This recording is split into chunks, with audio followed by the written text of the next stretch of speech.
Good morning, everybody, and welcome. For those of you that don't already know me, my name is Gwen Stoltz, and I'm the Executive Director for Represent PA. And thank you for joining us this morning for our February breakfast briefing. Today, we're going to be talking about what House races are shaping up across the Commonwealth. Before we get into that, though, just very briefly, a little background on Represent PA, because we are a little bit unique. We're the only organization in Pennsylvania that is solely dedicated to investing in pro-choice Democratic women for the state house and state senate. And there's a few reasons why we have this narrow focus. One is the state legislature is really important. Impactful decisions get made there. Anything from the quality of education that our children are receiving to ensuring that we have access to abortion in Pennsylvania. So state legislature is important. That's reason number one. Why do we focus on women? Well, women remain significantly underrepresented in the state legislature. And that's despite women making up over half of the population in Pennsylvania.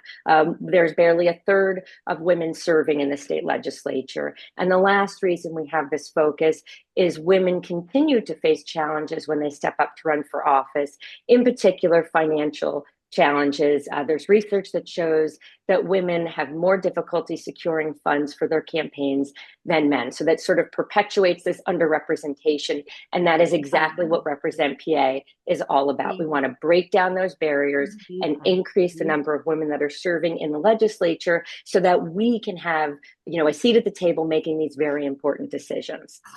And that's what we've been doing for over a decade now. Since 2014, Represent PA has invested about $2.25 million into 144 different women candidates. And over half of those investments have come in the last two legislative cycles. So we've, significantly ramped up. We're building a pipeline of women leaders. And I am so proud to be able to say that we have supported some phenomenal leaders out in Harrisburg. Now Speaker Joanna McClinton, we supported her in her very first run for office. Same with Senator Maria Collette and Leanne Kruger, just a number of wonderful women now serving out in leadership roles.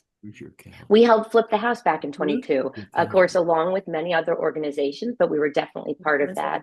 And since Represent PA got started, the number of women serving in the state legislature has almost doubled. So we're certainly not done yet. Now, this cycle, what we're really focused on is getting our candidates money earlier, because early money funds what is the hardest part of a campaign to make up later. I'm talking about campaign infrastructure, staff, consultants. If a candidate staffs up sooner, now they're able to recruit and train volunteers sooner, which means they're going to get out into the field sooner. It builds strong fundraising because it unlocks more money. There's some donors that don't want to give to candidates until they have a certain amount of money in the bank account. So by Represent PA giving a nice chunk of money, that's really going to help them. It's going to have a compounding effect. It also facilitates strategy and research, which can reduce waste later. People have different opinions about polling, but if done in the right way, it can be very helpful. And I would say almost most importantly, early funding allows candidates to define themselves before they get defined. If a candidate has funding to get out into the field earlier, to maybe do a mailer, get some digital, they are getting their message out. They get to define who they are before their opponent defines them. So, this cycle in particular, because the opposition, Republicans are in power, they're doing horrible, horrendous things. The appetite is there to pick up more seats. So if we invest early in our candidates, it's going to have a bigger outsized impact. So that's my spiel for early money. Thank you all for being here. To dive into the House races, we have four wonderful speakers, and this is the order we're going to hear from them in. First, we're going to hear from Madeline Zann, who is the Executive Director of the Pennsylvania House Democratic Campaign Committee, also known as HDCC. Madeline, I believe, has been in that role for 2 years. You can correct me if I'm wrong, I think, and then was in Colorado working for the state Senate there, and many, many years before that in political work. And Maddie's got some slides she's going to share to cover races across the state. Then we're going to hear from three Represent PA endorsed candidates, just in the order of their district number, no other order than that. Jen Mazzocco is running in a special election out in Allegheny County in House District 42. And I don't have bullet points here on these women because I'm going to let them introduce themselves to you. They'll talk to you about their backgrounds and about the races. Next, we'll hear from Hadley Haas, who is also running out in Allegheny County, not in a special election, in House District 44. And then Elizabeth Moro, certainly, last but not least, is running in House District 160 that covers Chester and Delaware counties. So with that, I am going to turn things over to Madeline Zann, and I guess just let me know when you want me to go on to the next slide. Perfect. Hi, everybody. Yeah, I'm Madeline. I'm the executive director here at the HDCC based in Harrisburg. And yeah, like Gwen said, I've been in this role for about 2 years and 10 days. I started during another special election 2 years ago in Bucks County, and prior to this, ran the Colorado State Senate campaign committee and did a whole bunch of other things in Colorado. And I'm excited to be here for another cycle and hopefully not just hold our majority, but expand it with the women who are on this call. But yeah, Gwen, go ahead to the next slide. Just some background. Obviously, a lot of you lived through this in 2022, and I did not. But in 2022, after redistricting, we took the majority with Missy Serrato's seat, and went from 90 seats to 102 seats, and then went through a run of 5 million special elections, most of which were in Allegheny County. And then in 2024, we're able to hold on to our majority. No seats flipped in 2024 in the state house. We held every seat we have. The Republicans held every seat they hold, including 6 seats that Trump won in 2024, and then had yet another Allegheny County special election in March of last year. And to Gwen's point, we started early, we knocked a lot of doors, we tried to really define candidates early, which I think is so crucial, especially for our candidates who are trying to flip seats like Hadley Haas and Elizabeth Moro, because we have to get out there early to get against the incumbents' name ID and people's opinions about them that may or may not be the most accurate. So that's kind of how we got here in our gist of where we're going. And yeah, next slide. And some numbers that should make people feel excited about this year. I know obviously things are generally really awful kind of across the country and across the state. But I think the one good thing we've seen is all of the overperformance by Democrats, Democratic turnout in the New Jersey primary last week, or maybe it was this week. I've lost all sense of time. And so looking at what we have that in Pennsylvania, we've got one seat that Harris actually won in 2024, which is HD 160, which Elizabeth Moro is running for again. She also got the closest to flipping a seat last cycle, despite all of the chaos and terribleness at the top of the ticket. So we feel really strongly about that one. We have 22 seats that Governor Shapiro won that Republicans are currently in. And obviously he still is incredibly popular. We have a much quieter environment this year with only, the governor and lieutenant governor, competitive congressional seats where they exist, and then us in the state Senate, which I think gives us a real opportunity to hopefully use the governor's coattails a little bit more to flip some of these seats. And then within those 22, there's 8 seats that Vice President Harris got at least 47% in. What we saw in Virginia last November was that they flipped every seat where Vice President Harris got at least 47% of the vote. And that includes some seats with longtime incumbents. Obviously, that is always the problem here, is trying to get out some of these longtime incumbents, especially in the Southeast, where it benefits us, especially out in Western PA, it comes back to bite us. But we did see that the wave was big enough in Virginia, and the investment was big enough, and the work was big enough to get that done.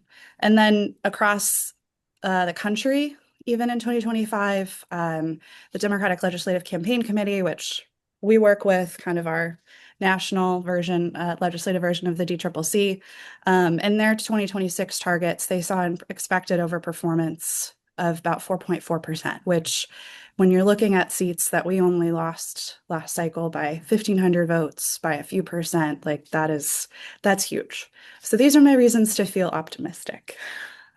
Next slide. And that doesn't even include all the special election stuff because I don't even know where to begin with polling some of those numbers from Texas and other states. Just some other reasons to feel optimistic, kind of across our battleground, which is exactly the same as it was last cycle, because nothing flipped. So obviously Allegheny County, Bucks County, the Southeast, Cumberland County. We saw Democratic sweeps there basically everywhere, in Bucks County, all the way from Bensalem up to Upper Bucks in Gwen's neck of the wood. Incredible turnout in Allegheny County, in school board flips in Hadley Haas's district. Really crazy numbers in Cumberland County and even Lancaster County. And then, across our incumbent Protect Battlefield 2 in Erie and Luzerne, really impressive results in the area exec race, and Luzerne County Council. And also there was some swings back. The Vote Yes for Retention campaign won 7 counties that Shapiro had won in 2022, but then Harris lost in not 2025, 2024. So Beaver, Berks, Cumberland, Erie, Monroe, Northampton, kind of your core bellwether counties, starting to swing back. And then, of course, higher Democratic turnout, higher Democratic enthusiasm. I'm still seeing this with the vote by mail calls we're making into our special elections right now. The enthusiasm is still really, really high to get out and vote. So we just have to continue that through till November. Next slide.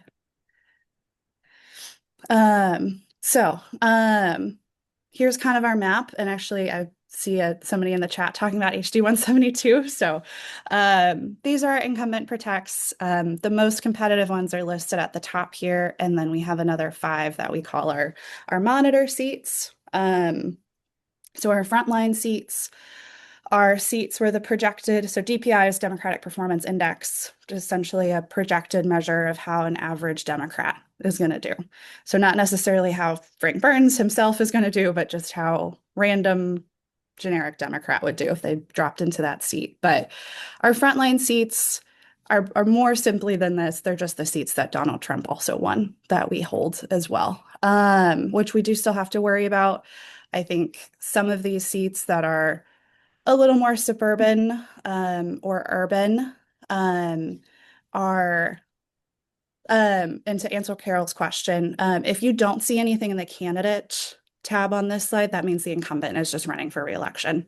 The only one where I've noted somebody different is HD 45 right now. So those are seats we still have to focus on, right? I don't winning Frank Burns' seat is never easy. Even if it is a Democratic year, there's really only so many Democrats in that district. So we still have to continue to spend in that district. Same with Rob Matzey, right? That district has continued to get harder. Jim Haddock, again, he had an insane year in 2024 for what else happened in that district and is really solidifying himself. And 2 in Lackawanna, 2 in Luzerne, right? Jim Haddock and Eddie Day Pashinsky. And then Brian Monroe in Bucks County. That seat has just continued to be difficult. Brian hasn't won it by more than 1,000 votes. NCEC DPI, NCEC is National Committee for an Effective Congress. They're just a data group that we work with, but they put together the projected Democratic performance based on past state house races, past congressional races, presidential turnout, expected turnout for a midterm, all of those kind of things. So they project that this is what we would get in these seats based on just a generic Democrat. So the DPI in Frank Burns' seat is always awful. And then we managed to squeak it out by 1,000 votes, knock on wood. And so then our monitor races are, I think races that are still familiar to a lot of you. These are races where that projected performance is between 50 to 55, but Republicans won at least one race in 2024. So for some of these, it's um, Attorney General lost or one of the congressionals lost or something like that. So um, our seats in a couple in Allegheny County, Arvin Venkit, Mindy Steele, the open Anita Kulik seat, which has 3 candidates running right now, including one woman, Brittany Blome, and Paul Taycock's seat out in Center County. And next slide.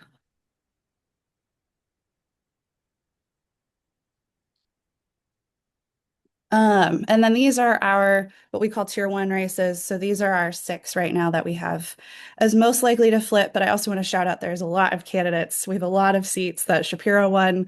I'm not going to go through all of them. A lot of the candidates are on this call, and I see her in the chat, which is really exciting. These are our seats that that are held by the Republicans projected, but the projected Democratic performance is greater than 47%, or for many of these, greater than 50. But we're going up against that incumbency. So 2 in Bucks County, Casey Tomlinson and Joe Hogan. Of course, Joe Hogan, we narrowly lost in 2022. And we have really wonderful candidates for those seats. Hadley Haas, who I will let talk about her race, and Elizabeth Moro, I will let talk about themselves too.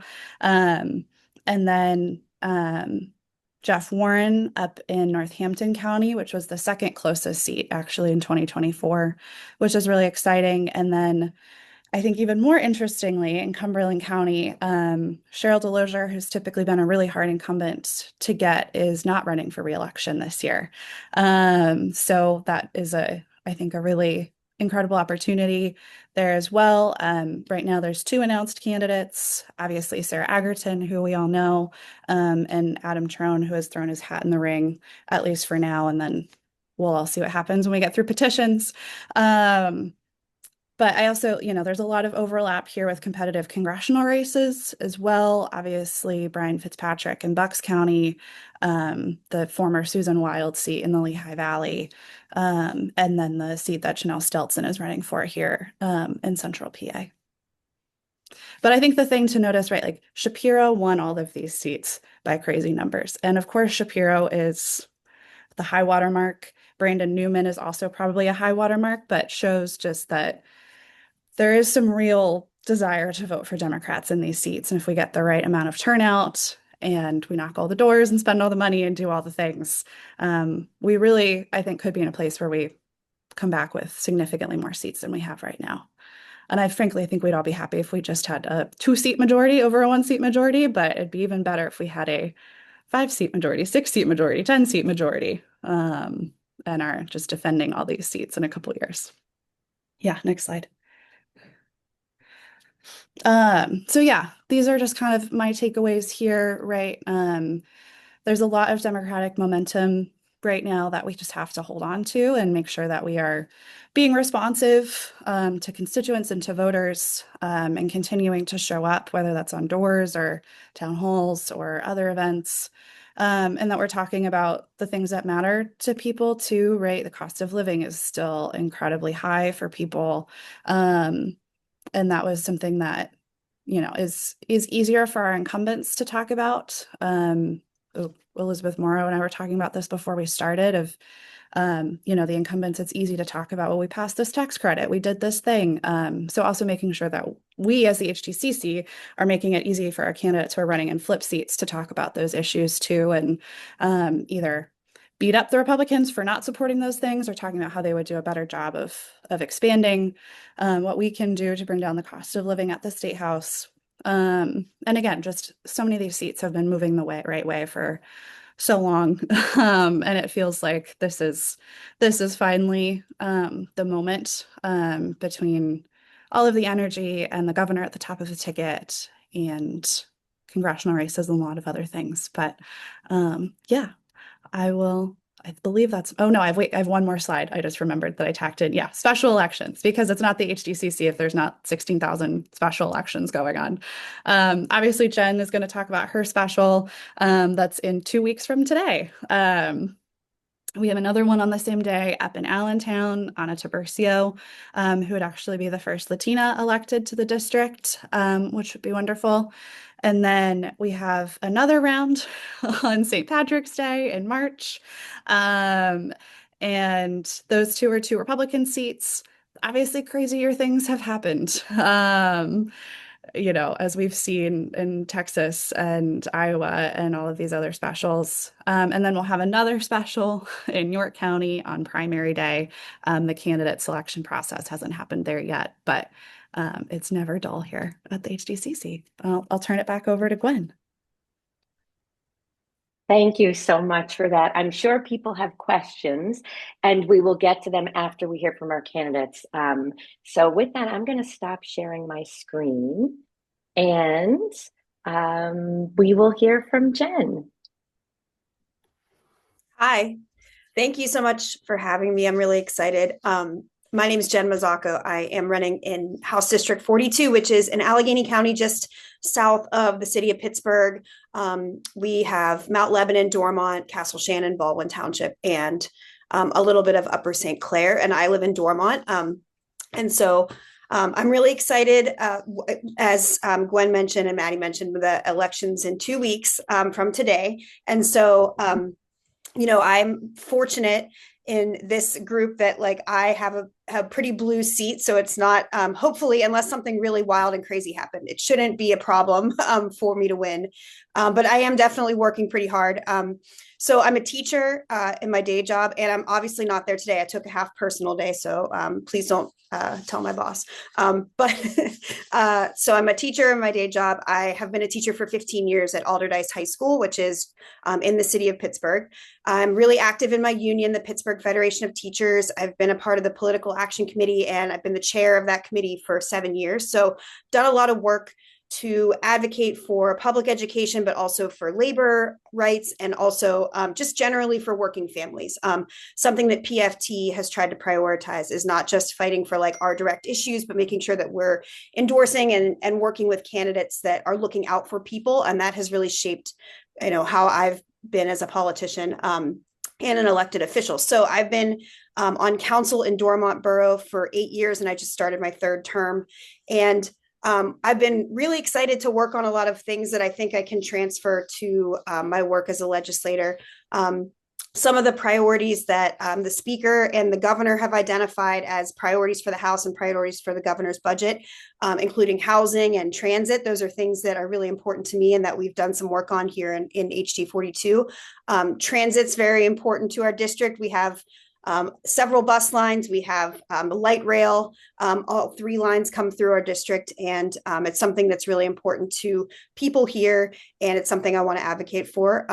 Affordable housing is really important, and we actually on council, we passed a zoning rewrite. So we have done some of the work that I think that the House will be trying to work on this year with some of the bills that are being introduced by Representative Ingalls recently, and some of the other reps, Rep Powell. But we rewrote our zoning so that we allowed for gentle density. We allowed for development around transit to not only make some more affordable housing there, but hopefully increase ridership. And so those are some issues that I think are going to be, I'll be well kind of prepared to jump into if I'm elected. I also really care a lot about, making sure things are affordable. And I think, as Maddie mentioned in her slide, that's something that we're talking about as Democrats, and that's a winning issue. And in particular, childcare is really important to me. So I have 2 kids. They're 7 and 5. They're both in grade school now, but they just got out of being in full-time daycare. My daughter Penny went in when she was 3 months old, and actually our daycare closed a couple weeks after Millie, my younger daughter, started kindergarten. And so we dealt with a lot of the issues that families have been facing, which, not just affordability, right?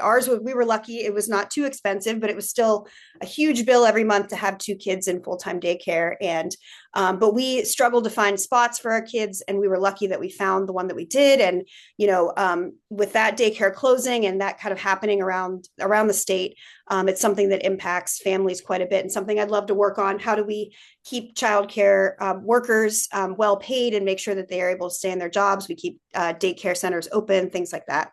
I'd also really like to work on affordable healthcare. I know that's a tough one at the state level because we're facing a lot of federal funding changes for ACA and Medicaid.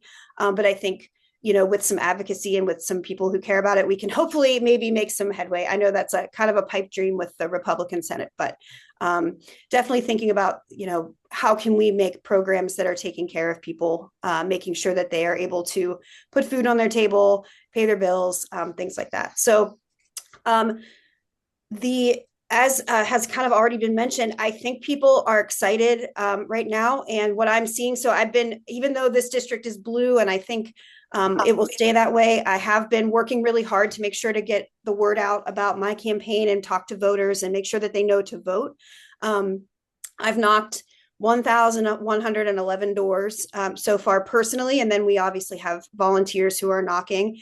And my experience on the doors has been very positive. I think obviously we're not persuading, we don't have to, but even the doors we're knocking that are like pretty solid Dems that they vote all the time, they are not going to be antagonistic to talk to generally, but they're excited. And honestly, sometimes I can't get the whole sentence out of my mouth.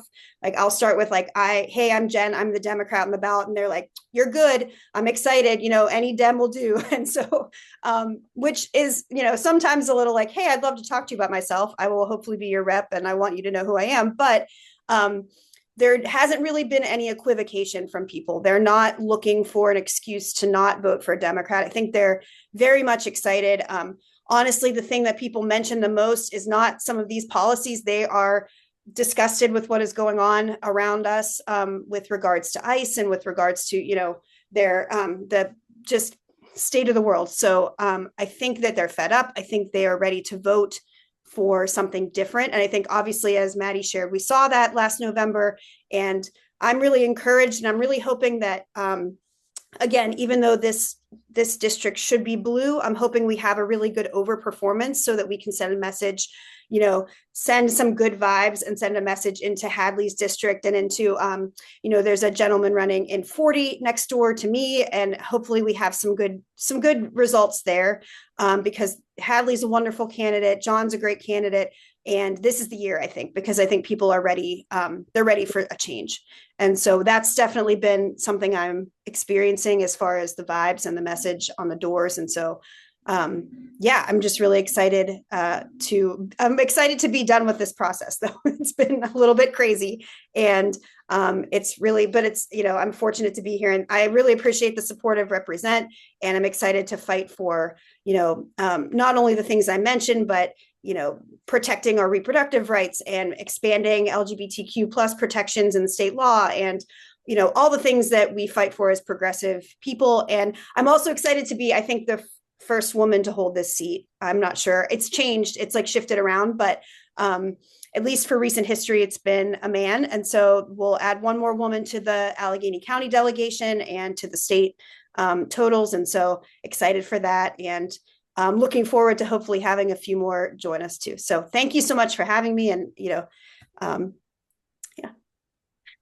Thank you so much, Jen. And thank you for all the work you're doing. I heard you say, oh, I know it's a blue seat. What you're doing, it's hard running for office, even if it is a blue seat, and we need you there. So thank you so much for putting yourself out and for doing that, for running. Those, door knocks, it can be challenging, but I'm sure nice to knock on a lot of Democrats as opposed to the district I ran in, which is a lot of Republicans. And it's very dense here, so that makes it easier. It's a little easier to do a lot of doors at one time because things are not too far apart, which is good.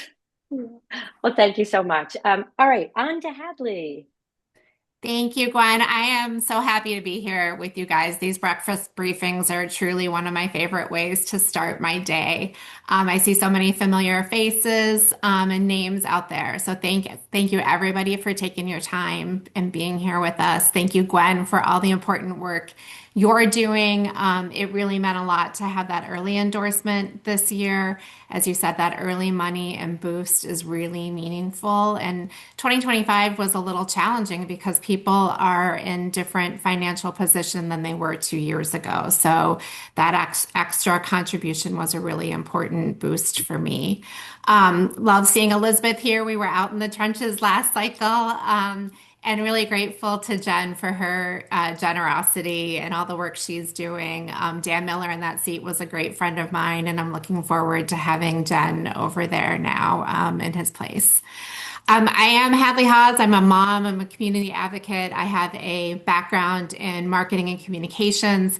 Never really thought I would get into politics. My sons, Declan and Bennett, are now 22 and almost 20, and they were born deaf. So a lot of my advocacy really started fighting for them and fighting for families like ours, locally, raising money through Children's Hospital of Pittsburgh, going to Harrisburg, serving on committees, and that kind of thing. And then, as you guys have heard me talk about before, many of you, but the mass shootings at Sandy Hook and Parkland, and then here in Squirrel Hill in Pittsburgh really just shook me to my core and got me off the sidelines. And I thought I need to do something really meaningful. And so I took a leadership role with Moms Demand Action, initially as the elections lead, where I worked for people like Pam Iavino and Connor Lamb. Then I was the local group co-lead and the state legislative co-lead. So I started going to Harrisburg and asking our elected leaders to do the right thing and keep our communities safe. And that's where I realized that my district deserved a lot better than we were getting. My current state representative, Valerie Gatos, was on the wrong side of most of the issues that were important to me and my friends and family members in this district. So I ran in 2024. This district has three kind of distinct school districts for people who are familiar with the area. It's the Quaker Valley School District, the Moon Area School District, and most of the West Allegheny School District. And on my side of the river, on the kind of the Swickley Quaker Valley side, where both Valerie and I are, it's a little different. That district is blue and getting bluer, but on the other side of the river, it's more challenging. So it's an interesting, tricky district over here, but it is almost even registration, and we've got 6,000 independents. So we're out here, really working hard now, doing some things like kitchen table talks, trying to bring independents and Republicans in to have face-to-face conversations. We've got a senior outreach program going where we're going to do some art workshops at senior centers this year to try and get some recognition and face time with that important voting block. We are really holding my opponent accountable, really being relentless about that. On her voting record, where she's on the wrong side of minimum wage, of public education, of gun safety, and reproductive freedom. And people just, we realize people don't pay attention and they give her a pass because she's an incumbent. So whatever we can do to hold her accountable and really drill into people that this is how she's representing us in Harrisburg.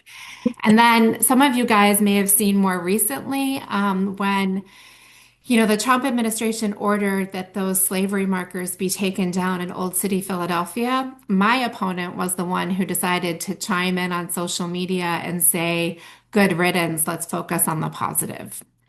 So I think that really showed for people who she is and what's in her heart. And, one of the things I did after I lost last time was I started volunteering at this neighborhood across the river in Moon that has a really large immigrant population, and they have an after-school program. And I've just been going and spending time with the kids over there. And Valerie did a photo op there right before the last election. And I asked the director, I said, has Valerie ever shown up or done anything since that photo op? And she said, not a thing. And that to me just resonated so clearly why this district deserves better. That community has been traumatized lately by the increased ICE presence in our region. I was, walking kids home from school the other day to make sure, or from the after school program to make sure they got home safely. And those kids can sense that things aren't right and that they're not safe. And so now more than ever, we need leaders with moral courage and clarity who will stand up for everybody in our district. And so that's why I'm back here doing this. When people told Elizabeth and I we might have to do this twice last time, I thought they were crazy. I couldn't even think about that. The governor asked us to stay in the fight after we lost last time. And so here we are, and the winds are different this time. And I think we have a really good chance to flip this seat. So thank you guys for all you're doing and for being here this morning. Thank you, Hadley, for all that you're doing. Thank you so much. And now we'll hear from Elizabeth Moro. So thank you, Represent PA, and everyone here for your support, early support of our campaign. And like the others have said, that truly makes a difference. We took a pause for a moment, but like Hadley said, the governor said, don't take your ball home, stay in the game. And so we organized quickly, and I have a phenomenal team set up. We've been working throughout last year to organize to make sure we have things in place. But the most important thing is I'm a mom, I'm a neighbor, I'm a small business owner, and I know the power of bringing people together at the table. And so every Monday, we have Mondays with Moro. It's an opportunity for anyone in the community, and oftentimes it's beyond the community, to come in and talk to me about the things that they're worried about. Um, I'm one of 12 kids, so I grew up understanding that all the cool stuff happens at the big table. And my parents, both who are no longer with me, but I carry them in my heart, taught me the power of service and taught me the power of bringing people together. I wrote a book, The Civil Graces Project, that talks about pursuing common ground with each other. And it's civil graces in action here at my cafe, Centerville Place. We serve everyone. And the one thing I say is I serve people what they want, what they need, what they ask for. And our current representative isn't doing that. He isn't showing up for the people of our district, except for, again, photo ops. But the most important thing that I can share is true life experience as a small business owner who understands that affordability is a major issue for us. Healthcare, everything, electricity, it's all just gotten too hard. And we need people who are going to be our advocates in Harrisburg to hold the line from when Washington breaks, the neighbors have to fix. And so we work very hard to reach out to our community. One thing I've been doing actively in this time that I've had is meeting with local leaders, labor leaders. I met with Cheney University, which is our university, but the first historic Black university in the country. Listened to them about their real problems and showed up with heart and listened to the students. They are so phenomenal and wonderful, and it's exciting to see what they're doing, how they're turning Cheney University around. And I want to be there to help them bring it even more forward. Like we said, electricity is going to be a major issue in the state of Pennsylvania. I hear the governor talk about that. I'm a real estate broker also, and I understand the issue with housing. But we have to make sure we're doing housing in a way that's also responsible to our environment.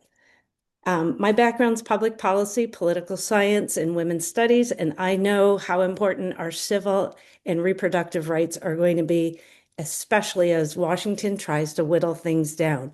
The lessons in public service, like I said, what Washington breaks, neighbors can fix, and we need to stand with our neighbors and build communities of trust.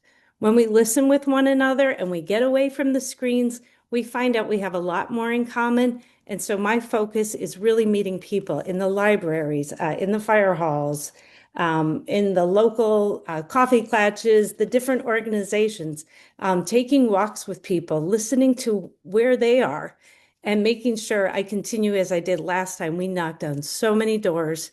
But I know where we were lacking last time was getting our message out. So that's why I'm starting early, and we're having a lot of meet and greets. People want me to come to their house and meet with a couple friends. I'm making myself available for that because I'm going to be someone who shows up, who listens, and who delivers for this district. Our current representative, the one thing I hear again and again, as I said, is he comes for the photo ops. And I mean, I witnessed it that myself. So look forward to working with our wonderful candidates across the board. I think with our, I said, we get to the point where the Pittsburgh Steelers and the Eagles have a showdown, we're going to have a competition for fundraising on both sides to see who can drive it home. But I think we can make this fun. I want to bring the party back to the party and make sure we're getting people together, because when you feed them, people show up and they start to listen in a different way. So thank you, all of you, for being here today and for the support you give Represent PA. The entire team there, really appreciate it. Thank you so much. Thank you. And I know all of the candidates are coming into this time where you have to be getting signatures to get on the petition. So if you're on this call and you want to go help with that, I just wanted to get that in there in case someone else didn't mention it. But I'm going to turn things over now to Meg Pritchard, who is our political director, and she is going to moderate the Q&A section of today. Thanks, Gwen. Hi, everybody. I'm just thrilled with the number of people we have here today. I'm going to look and see if there's any questions in the chat. I didn't see anything directly for our candidates. Gwen, can you help me look to see if people have hands raised? I'm not seeing anybody at this point. Nope. Did anybody have want to unmute themselves and ask a question before I sort of launch into mine? Oh, Annie, I'm seeing you. Go ahead. No, you're still on mute. One more time. How do we There you get go. involved in gathering petition signatures? We are having a number of events in district, and the best way to get involved with my campaign is I shared the link for my campaign, elizabethmoro.com, or you can reach out to Lori. She's my campaign manager at info@elizabethmoro.com, and we'll get you all set up.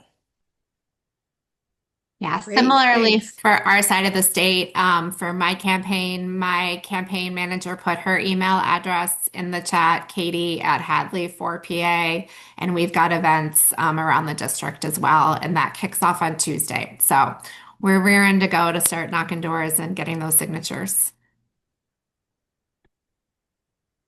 Fabulous. Thanks. Maddie, I had a question for you, actually.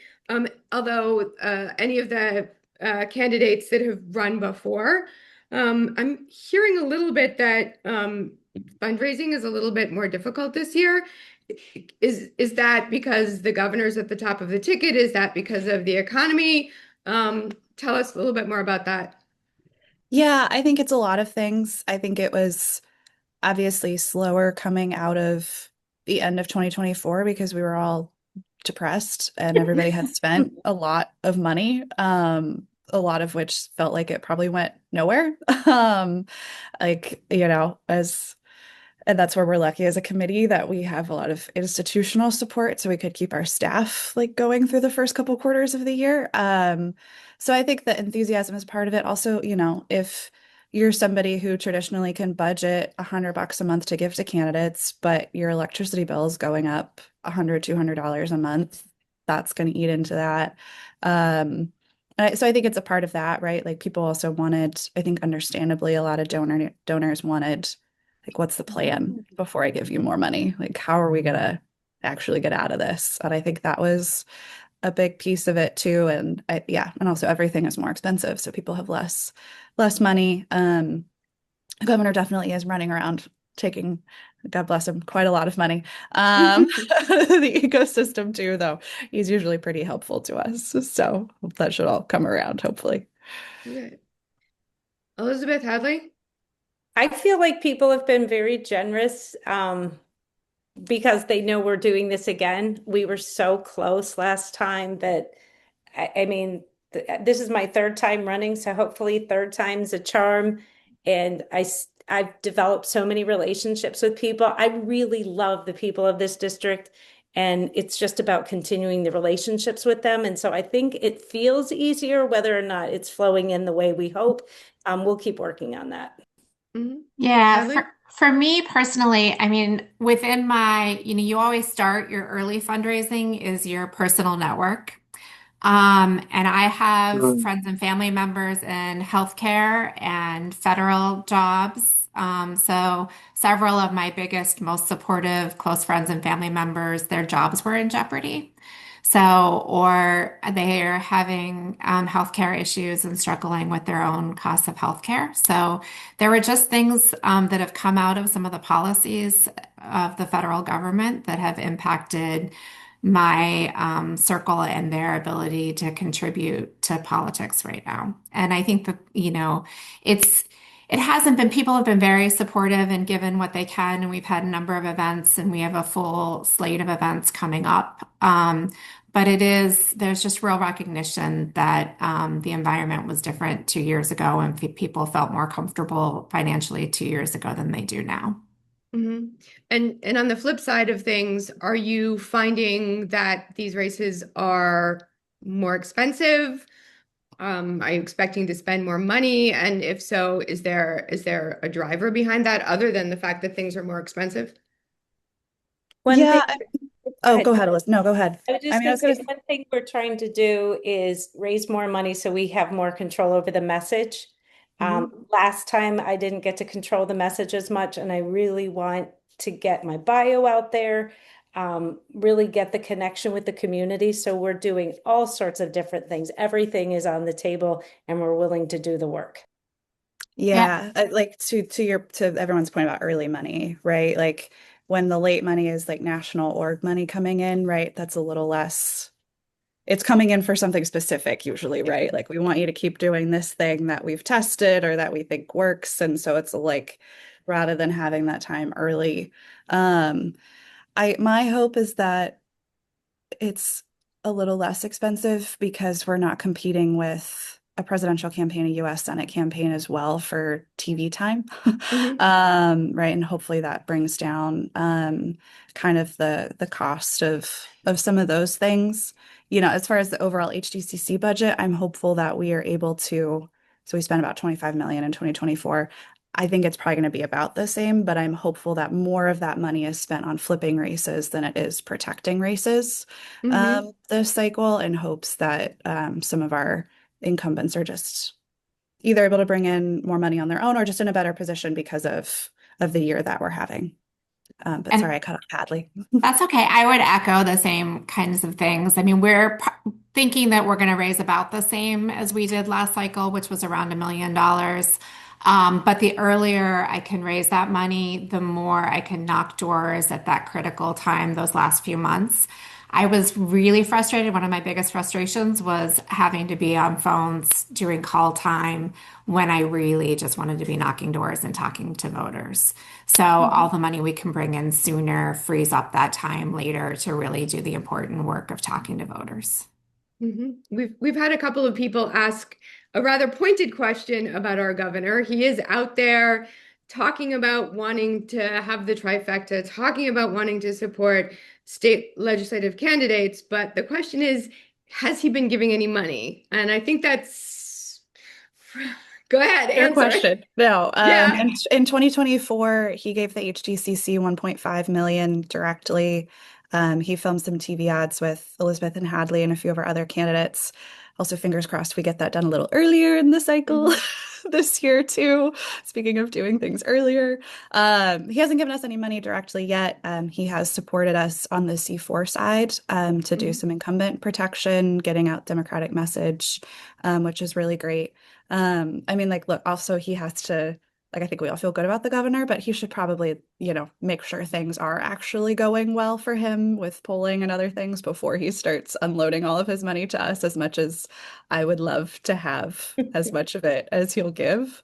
But I also, you know, the governor spending and investing up and down in every county in this state also does help us. So, and I imagine too, right? Like, look, he gave us money in a year when he was not running and not on the ballot. I can't imagine he doesn't support us in some way too. And I will say he was in my district at one of the wealthier parts of my district at a fundraiser recently, and he was very generous with validating the importance of my race and speaking to how important it was that the donors in the room support me as well. So I was grateful for that. And he showed up here, and it's his presence really means a ton to the people of our district, and so much that my opponent got really testy and upset. And he said, "See, look, I have a picture with the governor too." So I know that hit a barb. Um, and we had a massive billboard on the major like thoroughway 202 with me and the governor. So I know that is effective. Love that. Love it. Love that your opponent was a little ticked off too. Um, I'm not going to let the conversation go without talking to Jen. Jen, welcome to the party. Thank you for Hi. running. I can You answer run. this social media question, I think, that came in the chat if you'd like. Yes, I would love that. And I Okay. also, Jen, want to ask you before we leave, because I think it's important. You have to run again in the Yeah. primary, and you have to run in the general, don't you? Mhm. Yeah. Yes, but I'm really hopeful. So I'm hopeful that like the special being where it is will position me to. I mean, I think I'll have a primary opponent. I'm hoping that will be I'll be successful, obviously. But it's like important to have primaries, I think. But luckily, again, since this district is blue, I don't think in the general I'll have as much to worry about. And I'm really hoping that at that time I can help the candidates that need more help. So like I would really love to just be kind of like very solid as soon as possible so I can knock some doors for Hadley and I can help her fundraise, and the same with the others around here that are running in districts that are a lot trickier. And so I think that's a kind of positive aspect of, I mean, of course it's good to have a safe blue seat generally, but I just mean like, I think, getting my work out of the way now so that I can then help everybody else later, I think will be, that's what I would like to do. So. It sounds great. And the social media question? Yeah, so somebody in the chat, Mimi, asked about how are candidates using social media. And so we actually, in the special, given the tight timeline, and I've been raising decent money, it's nowhere near what Hadley and Elizabeth have to raise, but we had enough to kind of make a decision about whether or not to try to send mailers or to try to do digital. And so we leaned more toward digital. And I think just given maybe the timeline and the amount of money we had, like rather than trying to have multiple mailers, which is expensive, but kind of you really need that to make the impression is what I've understood about how mailers work. We filmed a little ad. It's 30 seconds. It wasn't fancy. It was down at the PFT building and with friends as extras, but it was enough to get a clear message out. And we have been putting that on social and on Over the Table, which is like streaming services. So I think it's having a good impact. And I think for the amount of money spent, it's probably better right now to do that than to spend a bunch on printing and mailing paper to people's houses. And it's also a little better environmentally, which is nice. But I think I've heard positive feedback, and based on some of the likes and shares, I know it's reaching a different audience than my personal. So I have a campaign Facebook and Instagram, but obviously that's, who follows me and chooses to, and we were able to direct the digital into, the people in the district. So it's reaching people that I wouldn't have reached otherwise, I think. And I think it's a good balance between kind of like a multi-prong approach, right? So like the social might hit some younger people, but I mean, we're on Facebook, and I'm in my 40s, and Facebook is where I go for things. Like, I don't know. And maybe because I'm a millennial and it started when I was in college, and it's like, that feels like my social. And I think that does hit a little bit of an older crowd. And I have had people like on doors be like, oh, I saw you on Facebook. So that's been really helpful, I think, across the board. And trying to think, but I think too, having, emails and texts and people reaching out from kind of like HDCC has been sending some things, the county committee. So I think like having kind of all the different things, it manages to hit the different variety of voters and where they get information from. But social's definitely been really important for that. So great. Thanks. Hadley, Elizabeth, what's your thought on that? Yeah, I mean, we did, direct camera video. I did last week speaking to some of these moral issues and drawing contrasts. And I think just trying to do a number of different things. I also posted this morning a Republican former school board member from my district talking about why he supports me. We're working with identifying social media influencers and trying to get them more engaged as well. And this is like my pet project because I have boys in their early 20s, is trying to get them to share my things and infiltrate kind of their friend groups and get them to start sharing some of these videos, and identifying young people who can kind of just be a core group that we can reach out to get them to share content as well. But we do see good things on Facebook, and we'll start boosting posts and things like that to extend the reach. Great. We are doing, every time we go somewhere, we highlight the group we're talking to. And a lot of these are outside of the box of what typical, party events and things. It's more local communities. We have a really great group here in Delco. It's called Blue. It's young Democrats who have aligned with our seasoned elders, and it's building leadership using experience. And they literally, this is such a great story for those who are out there with signs on the streets protesting. This young group of high school kids came up to one of our seasoned elders and said, "Teach us how to do this." And so there are about 20 high school students who meet once a month with our seniors at Maris Grove, and they talk about things. This last cycle, we talked about ICE, and they're sharing with us what they are experiencing in school. Things like when they're talking to someone, they'll say, "Wait a minute, are you a Republican or a Democrat?" in high school, and deciding whether they can be friends or not. One of the greatest questions they asked us was there ever a time when you were afraid of something happening and it didn't happen? And all of these experiences from decades of things came forward, and you could see just this kinship being created. So of course, those moments need to be captured on our social media, but also they're helping us with figuring out how to be cool, because I'm in my 50s and I need a little help with that. But we're forming a youth cabinet for my campaign and incorporating a lot of the kids. Another success story outside of office is we had a young man who asked our current representative for support to get into the military academy. And he was told, "Well, I want my kid to go, so I can't support you." And it was this whole really sad thing that, thank God, we were able to connect him to Mary Gay Scanlon's office. And guess who's going to the Naval Academy this year? So there's things that we can do to help our community. And I always feel it's better coming third hand, not from us pumping our chest like my opponent does, but our second hand, letting people share the stories about what we're doing to help make our communities better, because it's real examples and it's real life experience that I think people are looking for. They're tired of the platitudes and "I'll fix this" and everything. They want examples of what we're doing for our community now. I love that. That's great. I want to, but I'm going to turn it back over to Gwen. She's giving me the hook. I can see her face over here. For the women candidates that are running, thank you so much. Please, please, please submit your application for an endorsement. We can't endorse you if we don't have your application. We will be going into the pre-primary round of endorsements. The application is up on the website under candidate resources. But get in touch with us if you can't find it. But we would, we need your application. We want to be able to support you. Gwen?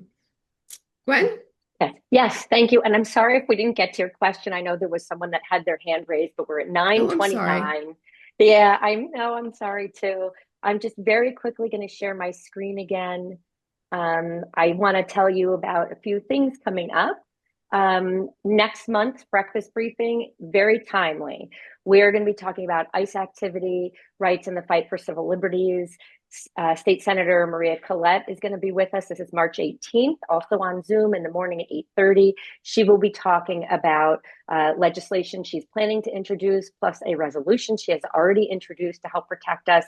And then Heidi Rue, who is the Director of Immigrant Justice at the Welcome Project PA, will be joining us, giving us real critical information, like what are your rights if you're witnessing something? Are you, legally allowed to record and things like that? So I hope you'll join us for that, and we'll get information out about that. Next week, if you are in the Delaware County, Swarthmore area, we are having an in-person event. And I put the QR code. You can email me if you're interested in attending that. And then in March 19th, we are having another in-person event centered around celebrating Women's History Month. If you're near Orland, I hope you'll join us for that one. And other ways to get involved. Go to our website, share our website. keep coming back to these breakfast briefings. They're free. You don't even have to get out of your pajamas, bring friends. If you have an idea for a breakfast briefing, as we were talking about before we began, reach out to us. You know, we're always looking for ideas. We want to have ideas that are interesting to people so that more people attend.